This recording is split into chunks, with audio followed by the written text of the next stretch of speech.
നിങ്ങളെ മകളെ ഇവന്റെ കൂടെ പറഞ്ഞു വിട്ടാൽ രണ്ടുണ്ട് കാര്യം. രണ്ടുണ്ടെങ്കിൽ കാര്യം. അല്ല, ഞങ്ങളുടെ തറവാട്ടിൽ പാരമ്പര്യമായിട്ട് ഒരു കട്ടിലുണ്ട്. ഏത് തടി? അത് ആഞ്ഞിരി. എത്ര വർഷം പഴക്കം വരും? അതൊരു 80 വർഷത്തെ പഴക്കം വരും. കൊടുക്കുന്നുണ്ടോ? ഞാൻ കട്ടിൽ വിൽക്കാൻ വേണ്ടി ഈ പഴയ ഉരുപ്പടികളൊക്കെ മാറ്റി സൂക്ഷിക്കുന്ന പ്രകൃതി എനിക്കുണ്ട്. എനിക്കും പഴയ സാധനത്തോടെ താല്പര്യം.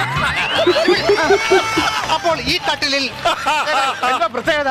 എന്തോ പ്രത്യേകത എന്ന് ചോദിച്ചു കഴിഞ്ഞാൽ, ഞങ്ങളുടെ വീട്ടിൽ കല്യാണം കഴിച്ച് വരുന്നവര് ഈ കട്ടിലിൽ ശാന്തി മുഹൂർത്തം ആഘോഷിച്ചു കഴിഞ്ഞാൽ അപ്പോൾ ജനിക്കുന്ന കുഞ്ഞുങ്ങൾക്ക് നല്ല ബുദ്ധി ഉണ്ടാകും, ഓജസ് ഉണ്ടാകും, തേജസ് ഉണ്ടാകും. ഇതേപോലെ അല്ല, ഇവന്റെ സമയത്ത് പലക ഇളകി കിടക്കൂല.